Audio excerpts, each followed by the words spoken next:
Hi students, welcome to PhD jobs and admission. This is Gauri. So इस video में मैं आप सभी को एसएनडीटी वीमेंस यूनिवर्सिटी यहाँ पे जो पेट एग्जाम होने वाली है उसमें जो रिसर्च मेथोडोलॉजी का सिलेबस है वो सिखा रही हूँ। सो इन टुडेज सेशन मैं आप सभी को data collection methods in research सिखाऊंगी बाय यूजिंग एमसीक्यूज।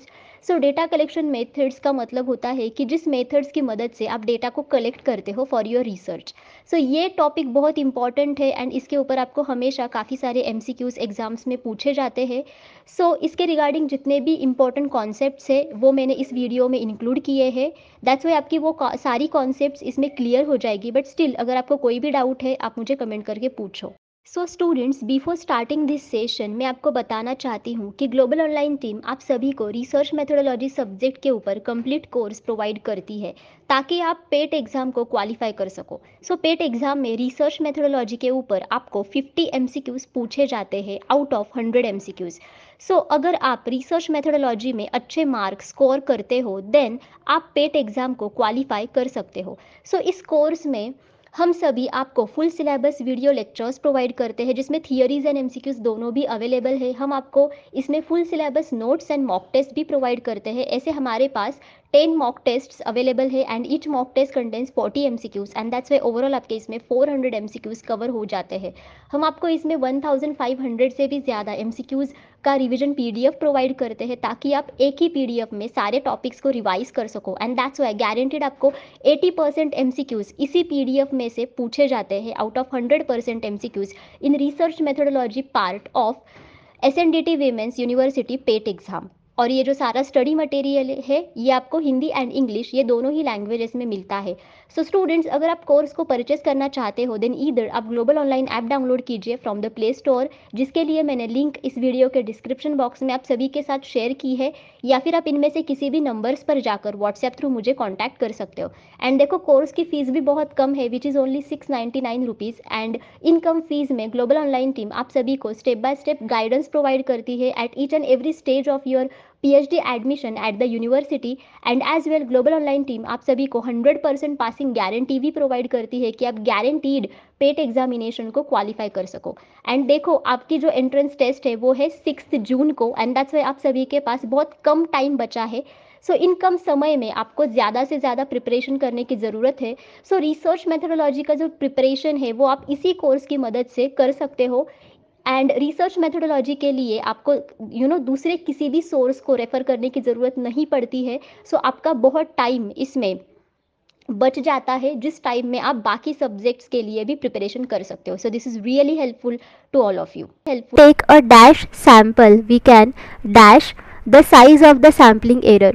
So हम लोगों को किस प्रकार का सैंपल सिलेक्ट करना चाहिए ताकि सैम्पलिंग एरर की साइज़ इतनी होगी। So increase, decrease, smaller, larger, reduce, make smaller, not of the above. So students, sampling error जो है इसका डेफिनेशन ये है कि sample statistic minus true population parameter. So whenever आपको ये सब्सट्रैक्टेड वैल्यू मिलेगी then that will be your sampling error. So sample statistic से आपको ट्रू पॉपुलेशन पैरामीटर को माइनस करना है देन आपको सैम्पलिंग एरर की वैल्यू मिलेगी। सो इसका मतलब ये है कि जितना ट्रू पॉपुलेशन पैरामीटर का वैल्यू सैम्पल स्टैटिस्टिक से ज़्यादा डेविएट रहेगा उतना ही सैम्पलिंग एरर आपका ज़्यादा रहेगा। एंड जितना ट्रू पॉपुलेशन पैरामीटर का वैल्यू आपका सैम्पल स्टैटिस्टिक से इक्वल होगा उतना ही सैम्पलिंग एरर कम मिलेगा। एंड अगर आपको कम सैम्पलिंग एरर चाहिए देन इन दैट सिचुएशन आपकी जो सैम्पल साइज है बेसिकली वो आपको लार्ज रखनी है। सो इसका मतलब ये है कि अगर आप स्मॉलर सैम्पल साइज को चूज करोगे देन सैम्पलिंग एरर की साइज बढ़ जाएगी।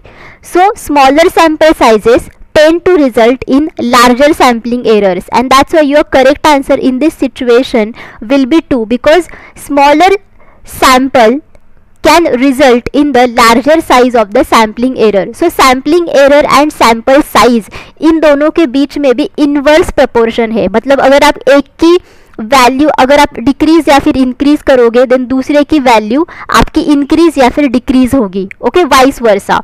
That's why your correct answer should be 2. Which of the following enumerations claims is true. यानी कि गणना के निम्नलिखित दावों में से कौन सा सही है. So whether first option, one census is conducted every 20 years, one census is conducted every 7 years, one census is conducted every 10 years, one census is conducted every 5 years. So students, what is exactly census? So census is the official count of population. मतलब for example India हमारी country है, so India में जितना भी population है उसका जो overall official count है उसे सेंसस कहा जाता है. ओके, एंड सेंसस ये हमेशा एवरी 10 years में लिया जाता है विद इन इंडिया, बट बाकी के कंट्रीज़ में इसकी पॉलिसी अलग है. किसी कंट्री में 10 से भी ज़्यादा ईयर्स होते हैं to conduct the census, and किसी कंट्री में 10 से भी कम ईयर्स होते हैं. Okay, so it depends upon the policy of the country, and that's why here your correct answer should be 3 because within India the census is conducted every 10 years. Okay, now next is which of the following claims regarding the acquisition of data is accurate. so इनमें से कौन सा claim ऐसा है जो data collection के बारे में सही है. so let us see different options over here. The primary goal of the collection of data is to provide the proof necessary to arrive at a definitive solution to the issue. The primary goal of the collecting of data is to demonstrate the movement necessary to arrive at a definitive solution to the issue at hand. The primary goal of collecting data is to demonstrate the design necessary to arrive at a definitive answer to the issue. The primary goal of the collecting data is to present the numbers necessary to arrive at a definitive solution to the issue. So students, हम लोग data को collect करते हैं. So what is the basic reason behind it और what is the purpose of it? So हम लोग data को collect करते हैं ताकि हमारा जो रिजल्ट्स का सोल्यूशन है उसके लिए हमें एक प्रॉपर एविडेंस मिले. Okay, so that's why your correct answer should be 1 because the primary goal of collection of data is to provide the proof which is necessary to arrive at the definitive solution to the issue. Okay, and that's why students, जो data होता है collected data which should be representative, unbiased and collected through appropriate methods, and that's why जो data हम लोग collect करते हैं through the different data collection methods वो basically representative होना चाहिए, representative of the target population as well. वो unbiased होना चाहिए, मतलब सब actually हमें fairly करना है, as well हमें appropriate data collection methods को भी use करना चाहिए. एंड इसका एम यही होता है कि to provide proof which is necessary for finding a definitive solution. Okay, अगर आपको मूवमेंट को अगर आपको डेमोन्स्ट्रेट करना है ओके देन उसके लिए आप डिफरेंट प्रॉब्लम सॉल्विंग मेथड्स या फिर डिफरेंट डेटा एनालिसिस मेथड्स को भी यूज़ कर सकते हो. सो डेटा को कलेक्ट करके ओके उसका प्राइमरी गोल ये नहीं होता है कि it should demonstrate the movement which is necessary to arrive at a definitive solution to the issue of the problem. Okay, so इसके लिए आप प्रॉब्लम सॉल्विंग मेथड्स या फिर डेटा एनालिसिस मेथड्स को भी यूज़ कर सकते हो. So this option gets eliminated. अगर आपको डिज़ाइन को डेमोन्स्ट्रेट करना है देन इसके लिए भी आप डेटा को कलेक्ट नहीं करते हो. बेसिकली रिसर्च डिज़ाइन ये रिसर्च के पर्पस के साथ जुड़ा हुआ होता है. मतलब what actually researcher wants after doing the research, मतलब उसका ऑब्जेक्टिव क्या है, ये रिसर्च हम लोग क्यों कर रहे हैं, इसमें इधर क्वांटिटेटिव डेटा है या फिर क्वालिटेटिव डेटा है, एंड किस प्रकार के डेटा कलेक्शन मेथड्स आप यूज़ करने वाले हो. बेसिकली डेटा कलेक्शन के आधार पर हम लोग तय करते हैं कि एग्जैक्टली हमें कौन सा रिसर्च डिज़ाइन यूज़ करना है. And that's why data collection का प्राइमरी गोल ये नहीं होता है to demonstrate the research design which is necessary.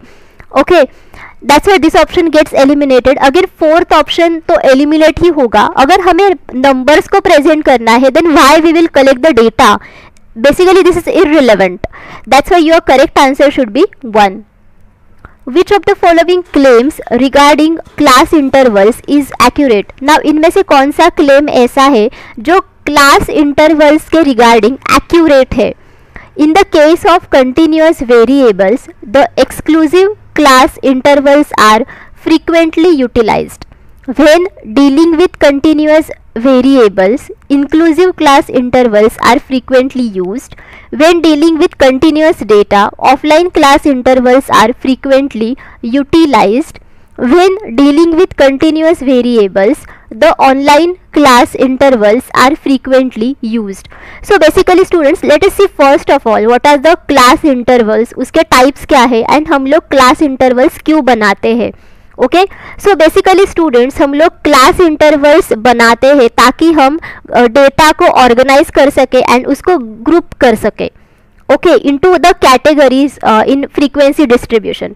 So for example आपके पास काफ़ी सारा डेटा है, ओके, एंड उस डेटा को अगर आपको कैटेगरीज में ऑर्गेनाइज करना है एंड ग्रुपिंग करना है, देन उसके लिए आप क्लास इंटरवल्स बनाओगे in the frequency distribution. Frequency distribution means each data की एक फ्रीक्वेंसी होती है, okay. So to demonstrate the frequency of each and every data is the frequency distribution. All of you getting. एंड इसमें दो प्रकार होते हैं. इनमें से सबसे पहला प्रकार है इंक्लूसिव क्लास इंटरवल्स एंड दूसरा प्रकार है एक्सक्लूसिव क्लास इंटरवल्स. सो इंक्लूसिव क्लास इंटरवल्स जो होते हैं which includes both end points of interval. For example, मैंने डेटा को 1 to 10 ऐसे इंटरवल्स में डिवाइड किया है, then 11 to 20, okay. So inclusive class interval में ये जो लोअर लिमिट है ये भी इंक्लूडेड होता है एंड अपर लिमिट ये भी इंक्लूड होता है. सो दिस इज कॉल्ड कि it is included both end points of interval. And inclusive class intervals are used with continuous variables.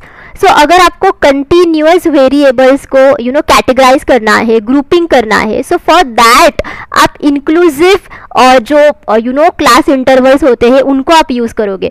So continuous variables यानी कि इसमें जो नंबर्स होते हैं वो कंटिन्यूअस होते हैं, मतलब उसमें पॉइंट्स भी होते हैं जैसे कि 1.1, 1.2, 1.3. So the values are basically continuous.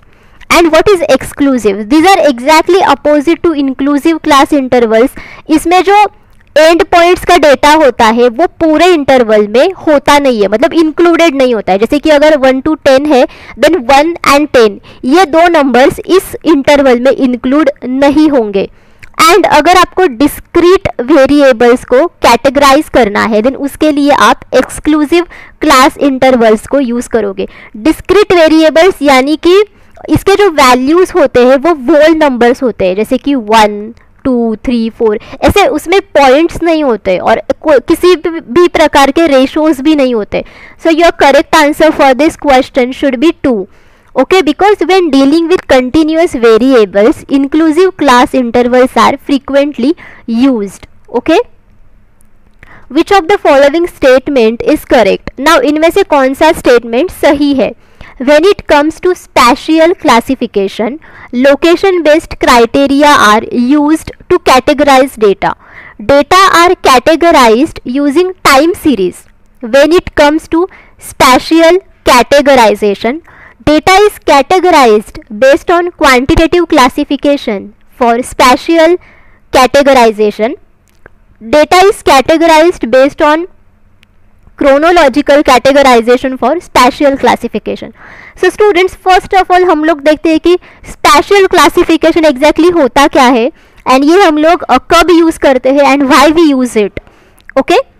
So students, actually special जो क्लासिफिकेशन होता है, ओके, ये हम लोग यूज़ करते हैं जब भी हमें किसी भी डेटा को कैटेगराइज करना होता है according to their physical appearance और अकॉर्डिंग टू देयर कैरेक्टरिस्टिक्स. जैसे कि अगर आप देखोगे कि location based criteria which is important for special classification, because इसमें एक्चुअली आप डेटा को कैटेगराइज करते हो बेस्ड अपॉन फिजिकल लोकेशन, जैसे कि जीप कोड क्या है, देन एड्रेसेस क्या है, like that. Okay, and that's why your correct answer for this question should be 1, because when it comes to spatial classification, location based criteria are used to categorize data. Okay अगर आपको time series के साथ data को categorize करना है then in that situation आप special categorisation नहीं करोगे. एज वेल अगर आपको क्वांटिटेटिव क्लासिफिकेशन करना है then in that situation as well you want to spatial categorisation. Then again अगर आपको क्रोनोलॉजिकल कैटेगराइजेशन के आधार पर डेटा को कैटेगराइज करना है then in that situation also you don't go for special classification because it is basically depends upon the physical appearance और the physical location of the data. जैसे कि लोकेशन बेस्ड क्राइटेरिया में ये आपको बताएगा कि जिप कोड क्या है, देन एड्रेस क्या है. सो अकॉर्डिंगली आप उस पर्टिकुलर डेटा को आप क्लासीफाई कर सकते हो, जिसे आप स्पेशल क्लासिफिकेशन बोलते हो. Okay, and that's why your correct answer for this should be 1. Next is dash includes data which is concerning the family background and educational development. Okay, so इनमें से कौन सा research method ऐसा है which includes data which is concerning the family background and educational development. So whether it is a case study, whether it is general behavior, whether it is genetic approach, whether it is adequacy. Okay, so students अगर आपको family background के बारे में data चाहिए, अगर आपको educational development के बारे में डेटा चाहिए देन उसके लिए आप केस स्टडी इस पर्टिकुलर डेटा कलेक्शन मेथड्स को फॉलो करोगे. बिकॉज केस स्टडी में आप एक ही पर्सन पर या फिर ग्रुप ऑफ पर्सन्स के ऊपर या फिर किसी भी सिचुएशन के ऊपर आप इन डेप्थ स्टडी करते हो एंड उसमें आप उसके रिगार्डिंग जितनी भी सारी पर्सनल इन्फॉर्मेशन होती है उसको आप इसमें कलेक्ट करते हो. जैसे कि उसका फैमिली बैकग्राउंड क्या है, उसका एजुकेशनल डेवलपमेंट क्या है, उसका करियर ग्रोथ कैसा है. सो ये सब चीज़ें इसमें होती है and that's Y case study includes data which is concerning the family background and educational development. So your correct answer for this question should be 1. General behavior, genetic approach and adequacy ये तीनों भी data collection methods नहीं है.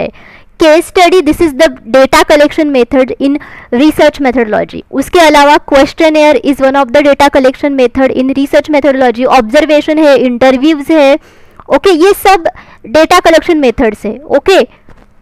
Next is a researcher wants to study the association between gender and using of mobile phone. Data collected for this study will be. So अगर कोई भी researcher study करना चाहता है कि gender and using a mobile phone इनके बीच में क्या association है then उसके लिए वो किस प्रकार का data collect करेगा. So whether he will collect quantitative data or qualitative data or continuous data or classified data. So students किसी भी रिसर्च मेथोडोलॉजी सब्जेक्ट में दो प्रकार के डेटा होते हैं एंड उसमें से पहला है क्वांटिटेटिव डेटा. ओके, एंड जो दूसरा है वो है क्वालिटेटिव डेटा. फाइन. सो क्वांटिटेटिव डेटा में जो डेटा होता है वो बेसिकली न्यूमेरिकल डेटा होता है. इसमें जितने भी सारे वेरिएबल्स होते हैं उसको आप एक न्यूमेरिकल वैल्यू असाइन करते हो. Okay, this is called as quantitative data. And qualitative data ये वर्ड एंड पिक्चर फॉर्मेट में होता है. इसको आप कोई भी न्यूमेरिकल वैल्यूज असाइन नहीं करते हो एंड क्वालिटेटिव डेटा को बेसिकली क्लासीफाई किया जाता है rather than measurement. But quantitative data को आप न्यूमेरिकली मेजर भी कर सकते हो. ओके, एंड दैट्स वाई अगर किसी भी रिसर्चर को अगर जानना है कि gender and using a mobile phone इनके बीच में क्या एसोसिएशन है सो उसके लिए वो क्वालिटेटिव डेटा को कलेक्ट करेगा. Because qualitative data includes all the description of the experience of the individual. मतलब कोई भी इंडिविजुअल क्या एक्सपीरियंस करता है, उसके ओपिनियंस क्या है किसी भी चीज़ के बारे में, ये सब चीज़ें आपको क्वालिटेटिव डेटा में मिलती है ना कि क्वांटिटेटिव डेटा. बिकॉज अगर gender and using a mobile phone ये इसका जो अगर कोई एसोसिएशन है, if you want to know that then आप क्या करोगे, आप डिफरेंट जेंडर्स से उनका ओपिनियन लोगे कि exactly how they feel about the mobile phone they use. Right, जैसे कि फीमेल जेंडर से आप पूछोगे कि आप कौन सा मोबाइल फ़ोन यूज़ कर रहे हो. Okay, what are your opinions, आप मेल कैंडिडेट्स को पूछोगे, आप ट्रांसजेंडर को भी पूछोगे, सो अकॉर्डिंगली उनसे आपको ओपिनियंस मिलेंगे, उनसे आपको एक डिस्क्रिप्टिव उनका जो एक्सपीरियंस होता है वो मिलेगा आपको. So this will be nothing but the qualitative data. Okay, and that's why your correct answer should be 2. Name the method which deals with only one person at a time and promotes his adjustment. So इनमें से कौन सा method ऐसा है जो सिर्फ एक ही person के साथ एट अ टाइम डील करता है एंड उसके एडजस्टमेंट को भी प्रमोट करता है. So whether it is case study, whether it is questionnaire, whether it is clinical method, whether it is experimental method. Okay, method. Fine. So students, ये सब basically data collection methods है. Case study, questionnaire, clinical method, experimental method. Okay, so students, case study तो हमने अभी देखा which is actually nothing but the data collection method, जिसमें हम एक ही इंडिविजुअल के ऊपर इन डेप्थ स्टडी करते हैं for a longer period of time. Questionnaire में आप क्वेश्चनएयर्स बनाते हो एंड उन्हीं क्वेश्चनएयर्स को आप रिस्पोंडेंट्स के साथ शेयर करते हो इधर थ्रू ऑफलाइन और ऑनलाइन मोड, एंड रिस्पोंडेंट्स आपको रिस्पॉन्सेस भी प्रोवाइड करते हैं. देन क्लिनिकल मेथड में एक्चुअली आप किसी भी ड्रग के ऊपर स्टडी कर सकते हो. So you can assign different groups, जैसे कि कंट्रोल ग्रुप है, ट्रीटमेंट ग्रुप है, एंड उसमें आप काफ़ी सारे पर्सन्स को असाइन कर सकते हो इधर रैंडमली और नॉट रैंडमली, एंड उनके ऊपर आप स्टडी करते हो कि एग्जैक्टली इस ड्रग का असर उन पर क्या होता है, वेदर इट इज़ इफेक्टिव और not. So this is called as clinical method. And experimental method में असल में एक्सपेरिमेंट्स किए जाते हैं इन अ कंट्रोल्ड एनवायरनमेंट, जिसमें रिसर्चर के पास वो सारी एबिलिटीज़ होती है कि वो वेरिएबल्स को कंट्रोल कर सके एंड उनको स्टडी कर सके. That's why here your correct answer should be 1, that is case study, because case study is the only data collection method जिसमें ओनली वन पर्सन के साथ आप डील कर सकते हो at a time, and as well person के जितने भी सारे एडजस्टमेंट्स होते हैं उनको भी यहाँ पे प्रमोट किया जाता है. So based upon the willingness of the person researcher वैसे ही बिहेव करता है, एंड रिसर्चर यहाँ पे बहुत ही रिस्पेक्ट करता है जो पर्सन उसके स्टडी में पार्टिसिपेट करता है. Okay, so that's why your correct answer should be 1. Next is arrange the following stages of processing of data in a correct sequence. So जब भी आप डेटा को प्रोसेस करते हो देन उसमें काफ़ी सारे स्टेजेस होती है, एंड यहाँ पे वो सारे स्टेजेस आपको प्रोवाइड किए हैं, बट इन सारे स्टेजेस को आपको करेक्ट सीक्वेंस में लगाना है. So whether it is coding, whether it is editing, whether it is tabulation, whether it is classification, whether it is using percentages. So students, सबसे पहले आप क्या करोगे, आप डेटा को एडिट करोगे. So you will go for editing, जिसमें आप रॉ डेटा को एक अच्छा डेटा बनाओगे. सो फॉर एग्जांपल, अगर डेटा में कोई भी इनएक्यूरेसीज है then you will remove that inaccuracies. All of you getting? So first of all you will go for editing, then after that you will go for coding. Coding में आप data को symbolize करोगे, मतलब काफ़ी सारा data होता है and that's why you need to code the data, ताकि आप उनको पहचान सको in the whole research process. Okay, by a smaller symbol और smaller number. Then after that you will go for classification of data. Okay, so according to the characteristics of the data आप उनको classify करोगे. Then after that you will go for tabulation. Tabulation यानी कि आप data को tabular form में categorize करोगे.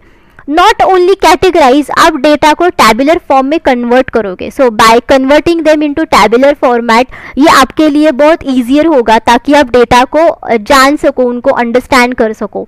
And your last step will be using percentages. So data को टैबुलर फॉर्म में कन्वर्ट करने के बाद आप उनका परसेंटेज भी बना सकते हो. हम लोग परसेंटेज बनाते हैं ताकि हम परसेंटेजेस को रिसर्च के रिजल्ट्स में अच्छी तरीके से बता सके थ्रू डिफरेंट ग्राफिकल मेथड, जैसे कि बार ग्राफ है, देन पाई चार्ट है, right. And that's Y percentages को एक्चुअली देखना एंड उनको जानना बहुत इजी होता है. एंड जब भी आप डेटा को टैबुलर फॉर्मेट में कन्वर्ट करते हो then from the tabular format ये बहुत इजी हो जाता है कि आप उस डेटा को परसेंटेजेस में कन्वर्ट कर सके. That's why your correct order of sequence will be 4 which is BADCE, जिसमें से सबसे पहला है editing, then second is coding, then third is classification, then tabulation and then using percentages. Okay, the techniques by which we can study an individual's personality by observing his or her style of life, behavior, manner, thoughts and feelings is called. So इनमें से कौन सी technique ऐसी है जिसकी मदद से आप सभी लोग इंडिविजुअल के पर्सनालिटी के बारे में स्टडी कर सकते हो बाय ऑब्जर्विंग हिज और हर स्टाइल ऑफ लाइफ, देन उनका बिहेवियर कैसा है, उनका मैनर कैसा है, उनके थॉट्स कैसे हैं, उनके फीलिंग्स कैसे है. So whether it is inventory, whether it is case history, whether it is rating scale, whether it is projective. So students, rating scale ये तो basically एक you can say data collection method ही है, जिसमें actually आप क्या करते हो, आप रिस्पोंडेंट्स को क्वेश्चंस पूछते हो, बट आपके जो क्वेश्चंस के आंसर्स होते हैं वो आप पहले से ही तय करते हो, जिसमें आप एक पर्टिकुलर रेटिंग देते हो, जैसे कि good, bad, very good, approximate, और जैसे कि agree, disagree, strongly disagree, nor disagree, nor agree, like that. So based upon that rating respondents आपको रिस्पॉन्सेस प्रोवाइड करते. बट इसमें आप इंडिविजुअल के पर्सनैलिटी के बारे में स्टडी नहीं कर सकते हो. बेसिकली उनका बिहेवियर कैसा है, उनका मैनर कैसा है, उनका स्टाइल ऑफ लाइफ कैसा है, उनके थॉट्स क्या है, उनके फीलिंग्स क्या है, यू कैन स्टडी, बिकॉज यहाँ पे आपको सिर्फ रेटिंग के आधार पर ही आंसर्स मिलते हैं, जैसे कि ट्रू और false, agree, disagree. So you can't जज any one based on this rating scale. सो ये ऑप्शन एलिमिनेट हो गया. Projective technique is one of the research methodology technique, जैसे कि अगर आपने देखा होगा रोरशैक प्रोजेक्टिव टेक्निक, जो कि एक विजुअल प्रोजेक्टिव टेक्निक है, जो कि साइकोलॉजी में हमेशा यूज़ की जाती है, ताकि साइकोलॉजिस्ट जो होता है वो जान सके कि exactly what are the visual interpretations of the patients. Okay, so this again gets eliminated. So your remaining options are inventory and case history, जिसमें से इन्वेंटरी का मतलब होता है सूची, जिसमें काफ़ी सारे लिस्ट्स होती है, राइट. सो ये ऑप्शन एलिमिनेट हो गया. सो द बचा हुआ ऑप्शन है case history, which will be your correct answer, because case history में एक्चुअली वो सारा डेटा होता है relevant to the personal information of the individual, जिसमें उसका लाइफ कैसा है, उसका बिहेवियर क्या है, उसका मैनर क्या है, what the experiences he has gone through, then उसके फीलिंग्स क्या है, उसके थॉट्स क्या है, ये सब चीज़ें आप केस हिस्ट्री में जान सकते हो. सो लेट अस सी एग्जैक्टली केस हिस्ट्री में किस प्रकार का डेटा होता है. सबसे पहला डेटा होता है कि basic statistical data, basic statistical data, जिसमें name, then sex, then age, address, phone number, इस प्रकार का डेटा होता है. Then second type of data includes clients history of services. Okay, clients history of services मतलब उन्होंने जहाँ पे काम किया है उसकी हिस्ट्री, कि एग्जैक्टली उनका जॉब रोल कैसा था, कहाँ पे उन्होंने काम किया है, उनकी एवरेज एनुअल सैलरी कितनी है, वो सब चीज़ें. Then third data will be investigation pertaining to client's case. Okay, so client's case के रिगार्डिंग जितनी भी इन्वेस्टिगेशन हुई है, सो रिगार्डिंग दैट जितना भी डेटा है, सो वो डेटा किसी भी प्रकार का हो सकता है regarding the case. Then fourth data is investigation outcomes. So आपको इन्वेस्टिगेशन के कितने आउटकम्स मिले हैं, so relevant data. Then your fifth type of data will be past and present treatments and counselling session. So past and present treatments and उनके counselling sessions, उसके regarding जो data है वो. Then your sixth type of data will be history of illnesses. So अगर उनको कोई भी illnesses पहले हुआ करते थे, so regarding that data. Then seventh is history of complaints and their resolution. So उनके कोई कंप्लेंट्स थे क्या, and after doing the complaints वो कंप्लेंट्स रिजॉल्व हुए हैं या नहीं हुए, so regarding that data. And the eighth type of data is history of referrals. Okay, मतलब उनके रेफरल्स की क्या हिस्ट्री है, so that regarding data. So that's why your correct answer should be 2, that is case history. So students, I hope all of you understood everything whatever I have studied you in this session, but still if you have any doubts you can ask me in the comment box.